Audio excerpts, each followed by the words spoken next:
നമസ്കാരം. Pineal college ഷൂരിനാട് നടത്തുന്ന online ക്ലാസ്സിലേക്ക് എല്ലാവർക്കും സ്വാഗതം. എന്റെ പേര് അനൂപ് കൃഷ്ണൻ. ഞാൻ എടുക്കുന്ന വിഷയം ഫിസിക്സ് ആണ്. 9ാം ക്ലാസ്സിലെ കുട്ടികൾക്ക് വേണ്ടിയാണ് ഞാൻ ഇപ്പോൾ ക്ലാസ് എടുക്കാൻ വന്നിരിക്കുന്നത്. അതിൽ ഒന്നാമത്തെ ചാപ്റ്ററിലേക്ക് നമുക്ക് കടക്കാം. 9ാം ക്ലാസ് ഫിസിക്സിൽ ഒന്നാമത്തെ ചാപ്റ്ററിലേക്ക് കടക്കാം. അത് ചാപ്റ്ററിന്റെ പേരാണ് ഫോഴ്സസ് ഓഫ് ഫ്ലൂയിഡ്സ്, അല്ലെങ്കിൽ ദ്രവബലങ്ങൾ. ഫോഴ്സസ് ഓഫ് ഫ്ലൂയിഡ്സ് അല്ലെങ്കിൽ അതാണ് പറയുന്നത് ദ്രവബലങ്ങൾ. എന്ന് വെച്ച് കഴിഞ്ഞാൽ നമ്മുടെ ഫ്ലൂയിഡ്സ് അല്ലെങ്കിൽ ദ്രവങ്ങളൊക്കെ ഉണ്ടാക്കുന്ന ചില ബലങ്ങളൊക്കെ ഉണ്ട്, ചില ഫോഴ്സസ് ഉണ്ട്. അതിനെക്കുറിച്ചൊക്കെയാണ് നമ്മൾ ചാപ്റ്റർ പഠിക്കുന്നത്. അതിനകത്ത് ഒന്നാമത്തെ കാര്യം എന്ന് പറയുന്നത് നമ്മൾ ബോയൻസി അല്ലെങ്കിൽ പ്ലവക്ഷമ ബലം എന്ന് പറയും. ബോയൻസി അല്ലെങ്കിൽ പ്ലവക്ഷമ ബലം നമുക്ക് എല്ലാം അറിയാവുന്ന ഒരു ഫോഴ്സ് ആണ് എന്ന് പറയുന്നത് പ്ലവക്ഷമ ബലം അല്ലെങ്കിൽ ബോയൻസി. ഒരു എക്സാമ്പിൾ പറഞ്ഞു കഴിഞ്ഞാൽ നമ്മള് എന്താണ് ഒരു പാത്രത്തിൽ നിറയെ വെള്ളം എടുക്കുക. വെള്ളം എടുത്തിട്ട് എന്ത് ചെയ്യുക, ഒരു അടച്ച കുപ്പി എടുത്ത് എന്ത് ചെയ്യുക, നമ്മൾ കൈ വെച്ച് എന്ത് ചെയ്യുക, താഴേക്ക് അമർത്തി വെക്കുക, വെള്ളത്തിനടിയിലേക്ക് കൊണ്ടുപോകുക. ഇത് കൈ നമ്മൾ ഈ മാറ്റി കഴിഞ്ഞാൽ നമുക്കറിയാം, കൈ മാറ്റുന്ന ആ സ്പോട്ടിൽ തന്നെ ആരും കൂടി വരും, കുപ്പി എവിടെ വന്ന് കിടക്കും, നമ്മുടെ ആ വാട്ടറിന് അല്ലെങ്കിൽ ആ ജലത്തിന് മുകളിൽ വന്ന് കിടക്കുന്നതാണ്.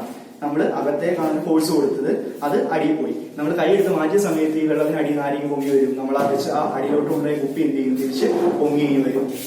അതാണ് കാണിക്കുന്നത്. നമ്മൾ താഴേക്ക് ആക്കി കഴിഞ്ഞാൽ നമ്മൾ കൈ അങ്ങോട്ട് മാറ്റുന്ന സമയത്ത് എന്ത് വെച്ചു, ആ കുപ്പി എന്ത് ചെയ്യുന്നു, ഈ പൊങ്ങി വരുന്നു. നമ്മൾ താഴേക്ക് കൊണ്ടുപോയ ഫോഴ്സ് അല്ലെങ്കിൽ ആ ഡൗൺവേർഡ് ആയിട്ടുള്ള ഫോഴ്സ് കൊടുത്തത് ആരാണ്, നമ്മളാണ്. ഓക്കെ, പക്ഷേ ഈ തിരിച്ചിപ്പോ മുകളിലേക്ക് വന്നത് ആരാണെന്ന് ചോദിച്ചു കഴിഞ്ഞാൽ നമ്മൾ കൊടുത്ത ഫോഴ്സ് അല്ല, അവിടെ എന്തോ ഒരു ഫോഴ്സ് നിന്നിട്ടുണ്ട്, എന്ത് ചെയ്തിട്ടുണ്ട്, അവിടെ ആക്ട് ചെയ്തിട്ടുണ്ട്. അതുകൊണ്ടല്ലേ ആ കുപ്പി എന്ത് ചെയ്ത് നമ്മൾ താഴെ അമർത്തി വെച്ച കുപ്പി എന്ത് ചെയ്തത്, മുകളിലേക്ക് പൊങ്ങി വന്നത്.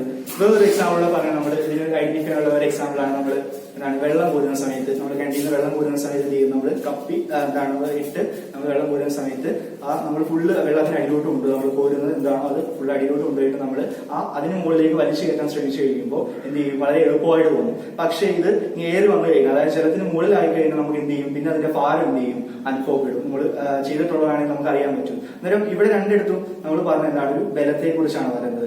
ആ കിണറ്റിന് വെള്ളം കോരിയപ്പോഴാണെങ്കിലും അവിടെ ഒരു ലോസ് ഓഫ് വെയിറ്റ് അല്ലെങ്കിൽ വെയിറ്റ് കുറവ് നമുക്ക് അനുഭവപ്പെട്ടു. പക്ഷെ അത് ഏറെ വന്ന ശേഷം എന്തായത്, നല്ല വെയിറ്റ് ആയി. അവിടെ ഒരു ഫോഴ്സ് ആക്ട് ചെയ്തിട്ടുണ്ട്. ഇപ്പൊ ഒന്നാമത്തെ എക്സാമ്പിൾ പറഞ്ഞാൽ എന്താണെങ്കിൽ ആ കുപ്പി നമ്മൾ അടിയിലോട്ട് കൊണ്ടുപോകുന്നു, പക്ഷെ കൈ മാറ്റി കഴിയുമ്പോൾ എന്ത് ചെയ്യുന്നു, വേറൊരു ഫോഴ്സിന്റെ ഫലമായിട്ട് അത് മുകളിലേക്ക് വരുന്നു.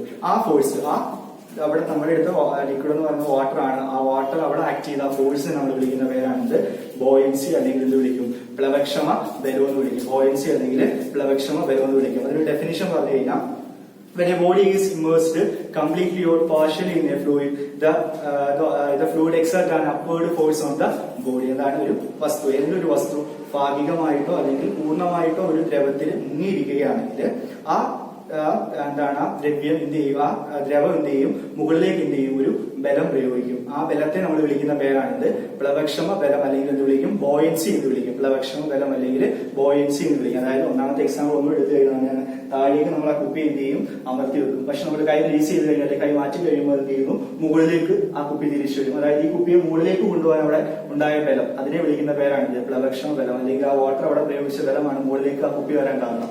അതിനെ വിളിക്കുന്ന പേരാണിത് പ്ലവക്ഷമ ബലം അല്ലെങ്കിൽ എന്ത് വിളിക്കാം, ബോയൻസി എന്ന് വിളിക്കാം. ഇനി അടുത്ത പറയുന്നത് നമുക്ക് ഇതിനെ അളക്കാൻ പറ്റും. ഈ ബോയൻസി അല്ലെങ്കിൽ പ്ലവക്ഷമ ബലത്തെ നമുക്ക് എന്ത് ചെയ്യാൻ പറ്റും, അളക്കാൻ പറ്റും. അതെങ്ങനെയാണെന്ന് നോക്കാം. അളക്കുന്ന ഒരു എക്സാമ്പിൾ എന്ന് വെച്ച് കഴിഞ്ഞാൽ, നമ്മൾ എന്ത് ചെയ്യുക, ഒരു കല്ല്, ഒരു സ്റ്റോൺ എടുക്കുക, പിന്നെ എന്ത് ചെയ്യുക, ഒരു പീസ് ഓഫ് മെറ്റൽ എടുക്കുക, ലോഹ കഷ്ണം എടുക്കുക, ഒരു കല്ലും ഒരു ലോഹ കഷ്ണം എടുക്കുക. നമ്മൾ ആദ്യം എന്ത് ചെയ്യും, ഒരു സ്പ്രിംഗ് ഗ്ലാസ് എടുക്കണം. സ്പ്രിംഗ് ഗ്ലാസ് എന്ന് അറിയാൻ നമ്മൾ വെയിറ്റ് നോക്കുന്നതാണ് സ്പ്രിംഗ് ഗ്ലാസ് എന്ന് പറയുന്നത്. സ്പ്രിംഗ് ഗ്ലാസ് എടുത്തിട്ട് നമ്മൾ ആദ്യം കല്ലിന്റെ വെയിറ്റ് എയർ വെച്ച് നോക്കുക, വായിൽ വെച്ച് നമ്മൾ കല്ലിന്റെ വെയിറ്റ് നോക്കുക. ആ കല്ലിന്റെ വെയിറ്റ് നോക്കുന്ന സമയത്ത് നമുക്ക്, ഞാൻ ഏകദേശം അളവാണ്, ഒരു അപ്രോക്സിമേറ്റ് വാല്യൂ ആണ് എഴുതിയിരിക്കുന്നത്, 60 ന്യൂട്ടൺ എനിക്ക് കിട്ടി. എന്നിട്ട് കല്ലിന്റെ വെയിറ്റ് ഞാൻ വായു വെച്ച് നോക്കിയപ്പോൾ അല്ലെങ്കിൽ എയറിൽ വെച്ച് നോക്കിയപ്പോൾ എനിക്ക് എത്ര കിട്ടി, 60 ന്യൂട്ടൺ വെയിറ്റ് ആണ് കിട്ടിയത്. ഓക്കെ, ഞാൻ ആ പീസ് ഓഫ് മെറ്റൽ എടുക്കുന്നു, ലോഹ കഷ്ണം എടുക്കുന്നു, അതിന്റെ വെയിറ്റ് നോക്കിയപ്പോൾ എനിക്ക് എത്ര കിട്ടി, 75 ന്യൂട്ടൺ കിട്ടി.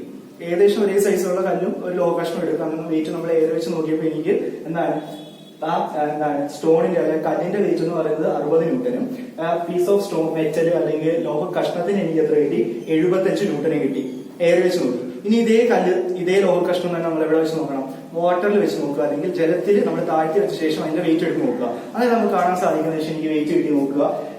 കല്ലിന്റെ വെയിറ്റ് എന്ന് പറയുന്നത് 45 ന്യൂട്ടനാണ് കിട്ടിയത്. കല്ലിന്റെ വെയിറ്റ് ജലത്തിൽ വെച്ച് അല്ലെങ്കിൽ വെയിറ്റ് വാട്ടർ നോക്കിയപ്പോൾ എനിക്ക് എത്ര കിട്ടി, 45 ന്യൂട്ടനും. സ്റ്റോണിന്റെ പീസ് ഓഫ് മെറ്റൽ അല്ലെങ്കിൽ ലോഹ കഷ്ണത്തിന് നോക്കിയപ്പോൾ എനിക്ക് എത്ര കിട്ടി, 65 ന്യൂട്ടനും കിട്ടി. നമ്മൾ നോക്കുമ്പോൾ നമുക്കറിയാം ഇവിടെ ചേഞ്ച് വന്നിട്ടുണ്ട് വെയിറ്റിന്. അതായത് നോക്കി, എയർ വെച്ച് നോക്കിയപ്പോൾ സ്റ്റോണിന്റെ വെയിറ്റ് എന്ന് പറയുന്നത് 60 ന്യൂട്ടനായിരുന്നു. പക്ഷെ അത് എയർ വാട്ടറിലോട്ട് വന്നപ്പോൾ എത്രയായി, 45 ന്യൂട്ടനായിട്ട് എന്ത് ചെയ്തു, കുറഞ്ഞു. അതായത് എത്ര ന്യൂട്ടന്റെ കുറവ്, 15 ന്യൂട്ടന്റെ കുറവ് അവിടെ വന്നു. അതുപോലെ തന്നെ നമ്മൾ ലോഹ കഷ്ണം എടുത്താലും പീസ് ഓഫ് മെറ്റൽ എടുത്താലും 75 ന്യൂട്ടൺ ആയിരുന്നു എയറിലെ വെയിറ്റ്. പക്ഷേ നമ്മൾ വെയിറ്റ് വാട്ടർ വെച്ച് നോക്കിയപ്പോൾ എത്രയേ ഉള്ളൂ? 65 ന്യൂട്ടനേ ഉള്ളൂ. കുറഞ്ഞു. അതായത് എത്ര കുറഞ്ഞു? 10 ന്യൂട്ടൺ എന്ത് ചെയ്തു? കുറഞ്ഞു. ഇവിടെ രണ്ടിടത്തും കാണാം, അറിയാം. എയറിൽ വെച്ച് നോക്കിയ വെയിറ്റ് അല്ല ഇവിടെ വന്നപ്പോൾ ഉള്ളത്, വാട്ടറിൽ വന്നപ്പോൾ ഉള്ളത്. വാട്ടറിൽ വന്നപ്പോൾ അല്ലെങ്കിൽ ജലത്തിൽ വന്ന ശേഷം അതിന്റെ വെയിറ്റ് എന്ത് ചെയ്തു? കുറഞ്ഞു. ഒരു ലോസ് ഓഫ് വെയിറ്റ് അല്ലെങ്കിൽ ഒരു ഭാരക്കുറവ് അവിടെ എന്ത് ചെയ്തു? അനുഭവപ്പെട്ടു. ഈ ഭാരക്കുറവിനെ നമ്മൾ വിളിക്കുന്ന പേരാണ് എന്ത്? നമ്മൾ നേരത്തെ ആദ്യമേ പഠിച്ച ഫോഴ്സ് ആയിട്ടുള്ള എന്ത്? പ്ലവക്ഷമ ബലം അല്ലെങ്കിൽ ബോയിൻസി. അതായത് ഈ ഒരു ഒബ്ജക്റ്റിനെ, അതായത് ആ സ്റ്റോണിനെ തന്നെ എടുക്കാം. ആ 60 ന്യൂട്ടനുള്ള സ്റ്റോൺ ഞാൻ എടുത്ത് എന്ത് ചെയ്തു? വെള്ളത്തിൽ വെച്ച് വെയിറ്റ് നോക്കിയപ്പം ആ ഒരു ഫോഴ്സ് കൊടുത്തു മുകളിലോട്ട്. നമ്മുടെ വാട്ടർ ഒരു ഫോഴ്സ് മുകളിലേക്ക് കൊടുത്തു. അതിന്റെ ഫലമായിട്ട് അതിന് എന്ത് കുറവ് അനുഭവപ്പെട്ടു? വെയിറ്റ് കുറവ് അനുഭവപ്പെട്ടു. അതിന്റെ ഫലമായിട്ടാണ് എന്ത് പറഞ്ഞത്? അതിന്റെ ഭാരം വെള്ളത്തിൽ വെച്ച് നോക്കിയപ്പോൾ എന്ത് ചെയ്തു? അല്ലെങ്കിൽ വാട്ടർ വെച്ച് നോക്കിയപ്പോൾ അതിന്റെ വെയിറ്റ് കുറഞ്ഞു. അതുപോലെ തന്നെ ആ പീസ് ഓഫ് സ്റ്റോൺ എത്രയായിരുന്നു? 75 ന്യൂട്ടൺ ഭാരമുള്ള പീസ് ഓഫ് സ്റ്റോൺ ആയിരുന്നു. അത് നമ്മൾ എയർ വെച്ച് നോക്കിയപ്പോഴാണ്. വാട്ടർ വെച്ച് നോക്കിയപ്പോൾ എത്രയേ ഉള്ളൂ? 65 ന്യൂട്ടനേ ഉള്ളൂ. അതായത് അവിടെ 10ന്റെ കുറവ് വന്നു. അതായത് ആ 10 ന്യൂട്ടൺ ബലം കുറഞ്ഞു എന്ന് പറയുന്നത് അത് ആര് കൊടുക്കുന്ന ബോയൻസിയാണ്? നമ്മുടെ വാട്ടർ കൊടുക്കുന്ന ബോയൻസിയാണ്. അതായത് രണ്ട് കാര്യങ്ങൾ മാത്രമേ നമ്മൾ പറഞ്ഞുള്ളൂ. ദ്രവബലങ്ങൾ അല്ലെങ്കിൽ ഫോഴ്സസ് ഓഫ് ഫ്ലൂയിഡ്സ് എന്ന് പറഞ്ഞ ചാപ്റ്ററാണ് പഠിക്കുന്നത്. അതിനകത്ത് ഒന്നാമത് പറഞ്ഞത് എന്താണ്? ബോയൻസി അല്ലെങ്കിൽ പ്ലവക്ഷമബലം എന്താണെന്നാണ് പറഞ്ഞത്. രണ്ടാമത് പറഞ്ഞത് നമുക്ക് അതിനെ എങ്ങനെ മെഷർ ചെയ്യാന്നുള്ള കാര്യമാണ് പറഞ്ഞത്. 2 എക്സാമ്പിളും പറഞ്ഞു. എക്സാമ്പിൾ പറഞ്ഞ ഒന്നാമത്തേന്ന് പറഞ്ഞത് നമ്മൾ ആ കുപ്പി അടച്ചൊരു കുപ്പി നമ്മൾ വെള്ളത്തിനടിയിലേക്ക് കൊണ്ടുവന്നു, കൈയെടുത്ത് മാറ്റുമ്പോൾ അത് എന്ത് ചെയ്യുന്നു? തിരിച്ചു വരുന്നു. തിരിച്ചു വരുമ്പോൾ നമുക്കറിയാം എന്താണ് ഏത് ഫോഴ്സ് കാണുമെന്ന് നമുക്കറിയാം. ഇപ്പോൾ അറിയാം എന്താണ് ബോയൻസി അല്ലെങ്കിൽ പ്ലവക്ഷമ ബലം ആര് കൊടുക്കുന്ന? നമ്മളിപ്പോ വാട്ടറാണ് എടുത്തത് അല്ലെങ്കിൽ ജലമാണ് എടുത്തത്. ആ ജലം കൊടുക്കുന്ന പ്ലവക്ഷമ ബലം കാരണമാണ് ആ വാട്ടർ ആ കുപ്പി ആ മുകളിലേക്ക് പൊങ്ങി വരുന്നുള്ള കാര്യം നമുക്കിപ്പോ അറിയാം. ഇതൊരു കാര്യമാണ്. പക്ഷെ നമ്മൾ കൊടുത്തത് ഒരു ഡൗൺവേർഡ് ഫോഴ്സ് ആണ് അല്ലെങ്കിൽ താഴേക്കുള്ള ഫോഴ്സ് ആണ്. ബോയൻസി ആക്ട് ചെയ്യുന്നത് എപ്പോഴും എങ്ങോട്ടായിരിക്കും? അപ്വേർഡ് ആയിട്ടായിരിക്കും അല്ലെങ്കിൽ മുകളിലേക്കായിരിക്കും ആര് ആക്ട് ചെയ്യുന്നത്? ബോയൻസി അല്ലെങ്കിൽ പ്ലവക്ഷമ ബലം ആക്ട് ചെയ്യുന്നത്.